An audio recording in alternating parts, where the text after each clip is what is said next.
House Speaker Nancy Pelosi expected to land in Taiwan imminently. It's the highest level visit to the nation since 1997.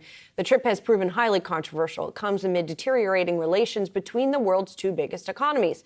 China has warned the U.S. that it will, quote, pay the price for any visit. Joining us to weigh in is Council on Foreign Relations Research Fellow David Sachs, who has written extensively about this topic and about China topics generally. David, thank you so much for being here. We've been trying to sort of piece out what Pelosi's visit is trying to achieve. Is it legacy burnishment, which you suggested in a recent article could have waited until after the midterms? What do you think she's trying to achieve, and what do you think she will achieve? Yeah, I mean, I think a lot of it is trying to burnish her legacy. You know, if the polling that we see is correct, she won't remain the speaker after the midterm elections.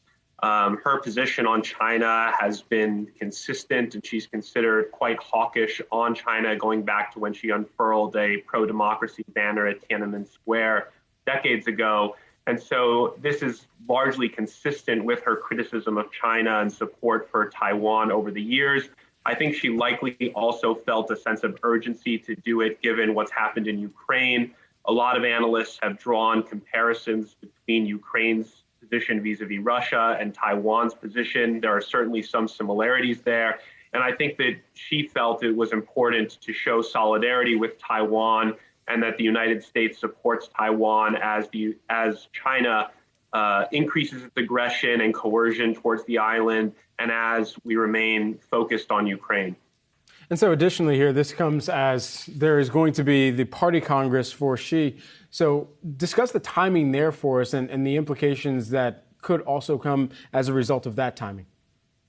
Yeah, so Xi Jinping is going for an unprecedented third term as leader of the Chinese Communist Party this fall. Basically, every analyst expects that he will receive that third term, but there's still a lot of negotiations happening behind closed doors within the Communist Party over whether he can promote certain allies or whether he has to take certain rivals with him to the top decision-making body. And so I think at this time, he is obviously trying to set a narrative that he's not weak, that he's fully in control, especially in control of China's most important relationship, which is with the United States.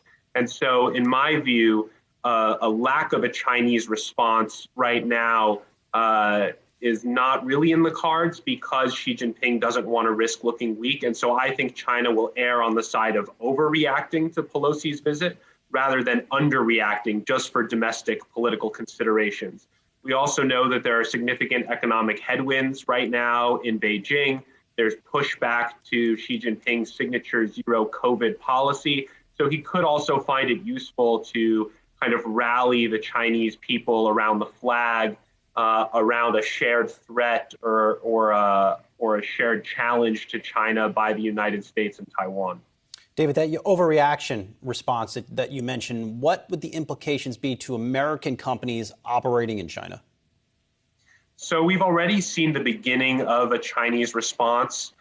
Taiwan so far is bearing the brunt of that response. The PRC announced overnight that it is barring over 100 Taiwanese exports of the agricultural and food space.